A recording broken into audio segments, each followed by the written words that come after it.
हम लोगों का तीसरा प्रश्न है 3x माइनस वाई बराबर 3, 9x माइनस 3y बराबर 9। समीकरण एक से हम लोग समीकरण एक से लिखेंगे 3x बराबर 3 और इधर का माइनस वाई उधर जाएगा तो प्लस वाई।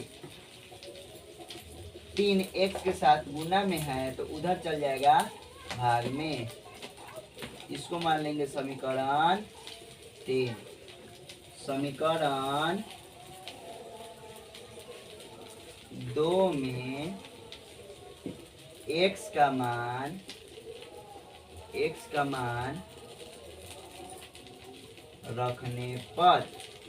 रखने पर समीकरण 2 क्या कहता है 9x घटाओ 3y बराबर 9। 9 का 9 और x की जगह 3 प्लस y बटा 3 घटाओ 3y का 3y बराबर 9 का 9। इस वाले 3 से इस वाले 9 को हम काट सकते हैं। 3 तिहाई 9 और 3 का गुना किसके साथ होगा 3 प्लस y के साथ और घटाओ 3y का 3y बराबर 9 का 9। 3 तिहाई 9 घटाओ भले 9 3 तिहाई 9 प्लस का प्लस 3 में जब y से होगा तो 3y माइनस 3y का 3y बराबर 9 का 9। ये देखिए प्लस का और ये माइनस का कैंसिल हो जाएगा 9 बराबर 9। जब ऐसी स्थिति आ जाती है तो हम लोग समीकरण को चेक कर लेंगे। देखिए समीकरण क्या कहता है, देखिए a1 बाई a2 बराबर b1 बाई b2 बराबर c1 बाई c2 हो तो इसके अनेक हल होते हैं। कितने हल होते हैं? अनेक।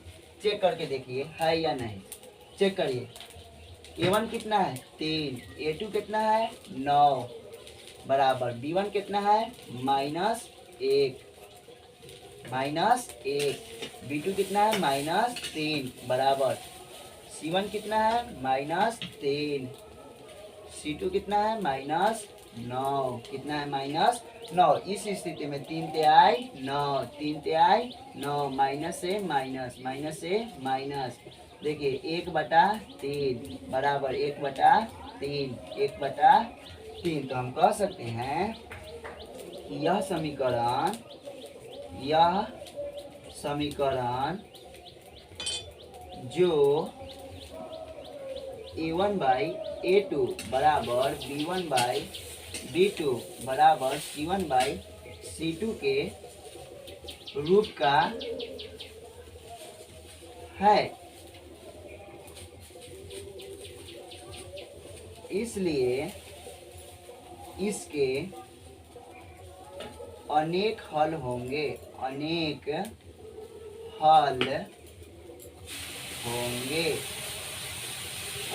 यह हमारा चौथा प्रश्न है 0.5x प्लस 0.8y बराबर 3.4।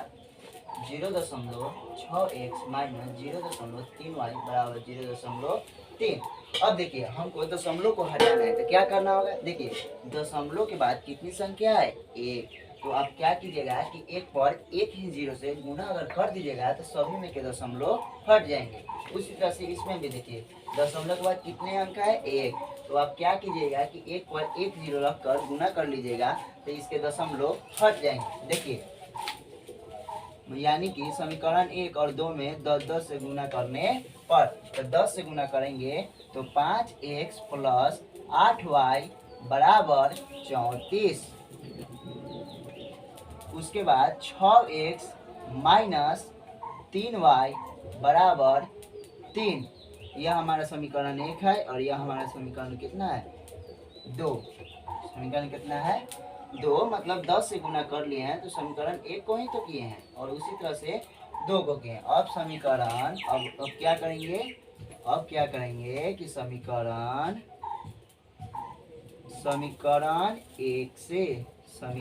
1 क्या कहता है कि 5x प्लस 8y बराबर 34। अगर हम 5x को इधर रख ले और उधर 34 का 34, अब इधर का प्लस 8y उधर जाएगा तो -8y और 5 इधर गुना में है तो उधर भाग में चला जाएगा तो 34 घटाओ 8y बटा 5। यह हो जाएगा समीकरण नंबर 3। क्या हो जाएगा समीकरण नंबर 3। अब समीकरण दो में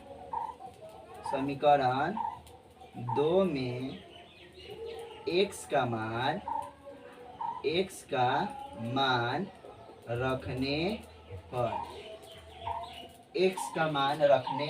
पर समीकरण 2 क्या कहते हैं हमारा 6x माइनस 3y बराबर 3। 6 का 6 x के जगह कितना रखना होगा 34 घटाओ 8y बट्टा 5 और घटाओ 3y बराबर 3। देखिए एक तरीका है, इस सब के गुना में कितना है 6 और इसके भी कितना है 3।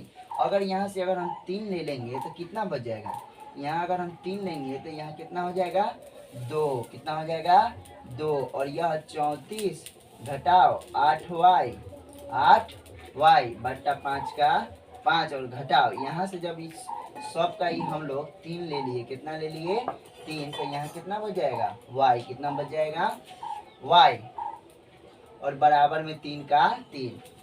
अभी 3 से 3 कैंसिल हो जाएगा तो इधर 1 बच जाएगा, यानी कि 2 से अब गुना होगा 34 घटाओ 8y बट्टा 5 और घटाओ y बराबर 1 का 1। अब 2 के साथ इसका गुना होगा तो 68 घटाओ 8 गुना 16y बट्टा 5 का 5 और घटाओ y का y बराबर 1। अब देखिए इसके हर में 1 है, 1 5 का लसब 5, 5 1 5, तो 1 के साथ जब इसका गुना होगा तो 68 का 68 और माइनस 16y का 16y और ये माइनस का माइनस 1 बचे 5 तो 5y बराबर 1 का 1। और अगर कहीं चीज़ अगर गुना कर दिया जाए, अब देखिए पहले इसको तोड़ लेते हैं हम।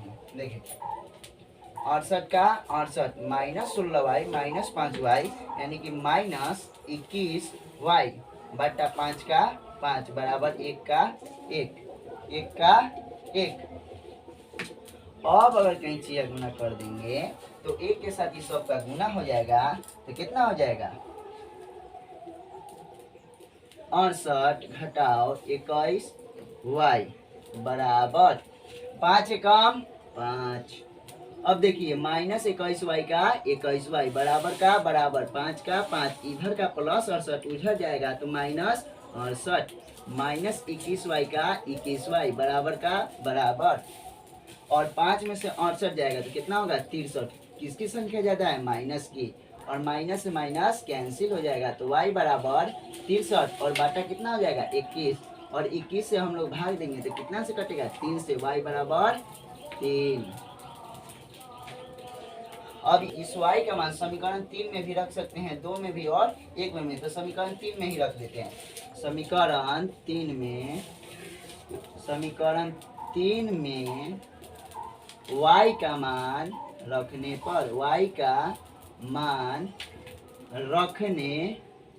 पर समीकरण 3 क्या कहता है x बराबर 34 घटाओ 8y बटा 5।